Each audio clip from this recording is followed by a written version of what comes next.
Alexa post ng I love you kay Loizan Dalio, Charlie Dizon, and Elise Hoson. Samantala sa post naman ng Dreamskip PH at EBS-CBN, salamat sa lahat na tumutok sa huling hapon ng Pera-Perasong Paraiso sa Kapamilya Online. And hi Mick Karen, viewers tayo. Congrats PPP. Muli, maraming salamat sa kapamilya kapatid na pagsama. Pera-Perasong Paraiso. At dito naman sa post ni Miss France sa Horda, pinuri niya si Alexa. Ang ganda na mensahe niya to Alexa Ilacad.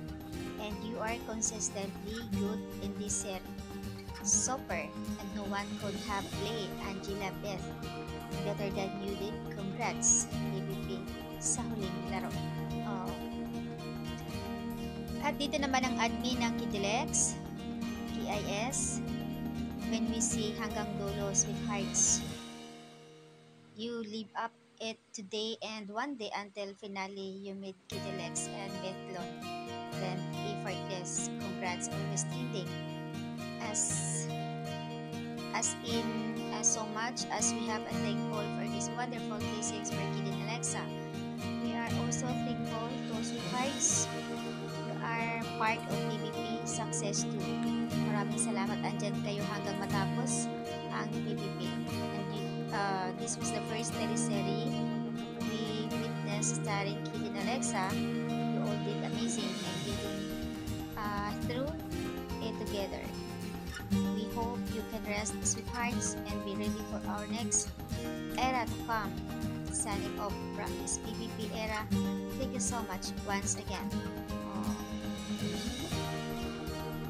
At ba't di mo sinama yung umiikot na bus ng Kidilex? Grabe po ang support niyo hanggang dulo.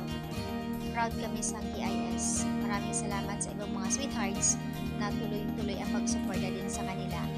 At nagpaabot naman ng pagbati ibang mga sweethearts sa admin. Maraming salamat din sa lahat ng KIS. Sobra-sobra ang pagsuporta nyo sa sweethearts, sa Kidilex, lalo na sa mga subgroup at mga lalo na sa Kidates, Nators, Team Live, kahit saan sila nandoon kayo, nakasuporta.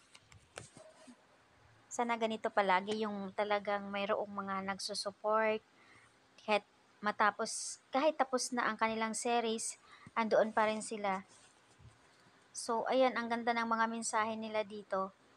Lalo na dito sa One Heart Kidilex Officials, admin ng Kidates.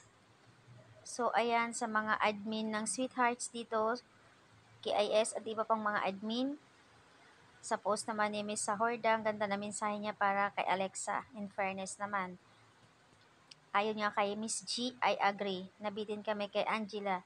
Nagsisimula pa lang maghigante. Naging Beth agad at bumait. So, ayan. Nag-aantay na naman ibang mga fans, Kidilex, mga sweethearts para sa next project.